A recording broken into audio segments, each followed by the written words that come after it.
নমস্কাৰ বন্ধু বান্ধৱসকল, যি আপোনালোকৰ মাজত লৈ আহিছোঁ যোৱা 16 জুন 2025 তাৰিখত অসম চৰকাৰৰ এটা বিজ্ঞাপন অনুসৰি ফৰেষ্ট বিভাগত 63টা পদ খালী হৈছিলে আৰু তাৰে বিজ্ঞাপনৰ ক্ৰাইটেৰিয়াসমূহ কি আৰু কেনেধৰণে আপোনালোকে এপ্লাই কৰিব সেই বিষয়ে আমি আলোচনা কৰিবলৈ লৈ আহিছোঁ এটা নতুন ভিডিঅ'।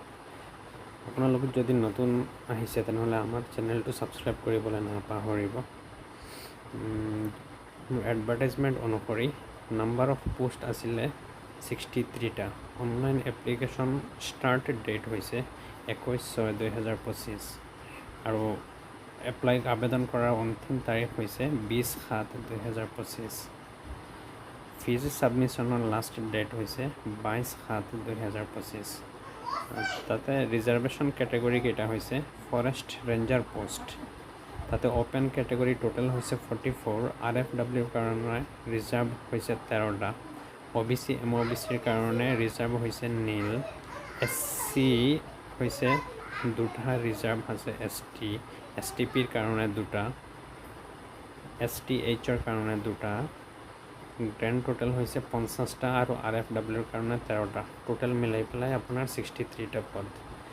তাৰ চেলাৰী স্কেল হৈছে পে স্কেল আৰু গ্ৰেড পে হ'ব আপোনাৰ পে স্কেল 22,000ৰ পৰা 97,000 আৰু গ্ৰেড পে হ'ব 10,300।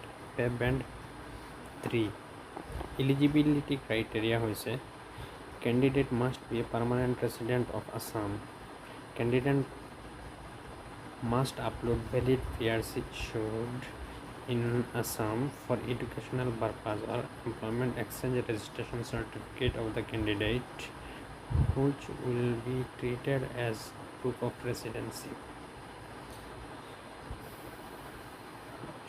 Minimum standard of height and chest criteria হৈছে general, OBC, MOBC আৰু SCৰ কাৰণে 163 মেল কেটেগৰী আৰু ফিমেল কেটেগৰীত হৈছে 150 চেণ্টিমিটাৰ, STৰ কাৰণে 152 ফৰ মেল আৰু 145 হৈছে ফিমেল।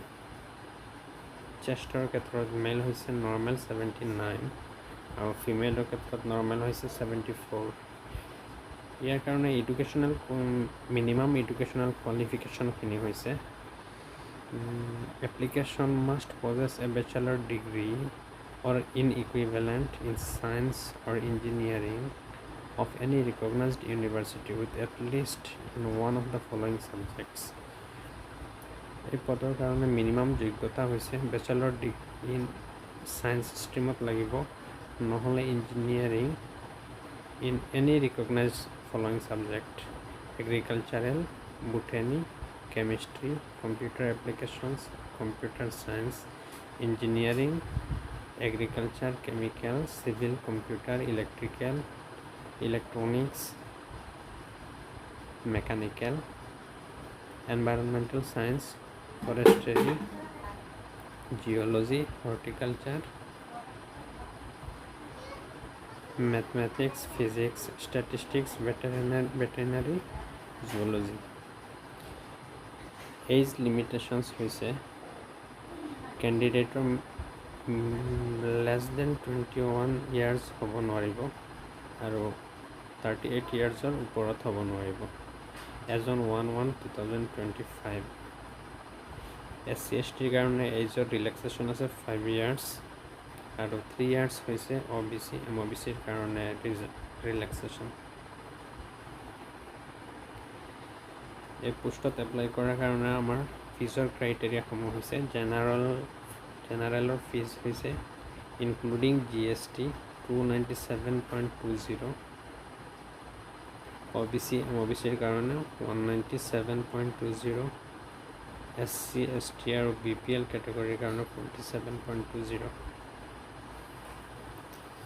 এই পদসমূহৰ কাৰণে আপোনালোকে এপ্লাই কেনেকৈ কৰিব, ইয়াৰ প্ৰচেছসমূহ এই এপ্লাই কৰিবৰ কাৰণে আপোনালোকে apsc.com ৱেবছাইটত লগ ইন কৰি সেই ৱেবছাইটৰ থ্ৰু দি পেলাই এপ্লাই কৰিব লাগিব। ফৰেষ্ট ৰেঞ্জাৰ পোষ্টৰ কাৰণে চিলেকশ্যন প্ৰচেছটো হৈছে ৰিটেন এক্সামিনেশ্যন হ'ব ইয়াৰে 600 মাৰ্কছৰ, তাতে পেপাৰ থাকিব 4টা ইংলিছত থাকিব এছে, থিচিছ ৰাইটিং এটচেট্ৰা। 100 মাৰ্কছৰ হ'ব, সময় থাকিব 3 ঘণ্টা। জেনেৰেল নলেজৰ OMR বেছড হ'ব 100 মাৰ্কছৰ, সময় থাকিব 2 ঘণ্টা। অপশ্যনেল ছাবজেক্ট 1 তাতে 200 মাৰ্কছ থাকিব, সময় থাকিব 2 ঘণ্টা। আৰু অপশ্যনেল ছাবজেক্ট 2ত মাৰ্কছ থাকিব 200, সময় থাকিব 2 ঘণ্টা। অপশ্যনেল ছাবজেক্টছৰ ভিতৰত আমি কেণ্ডিডেটসকলে চুজ কৰিব পাৰিব ইয়াৰ পৰা কোনটো ছাবজেক্ট ল'ব।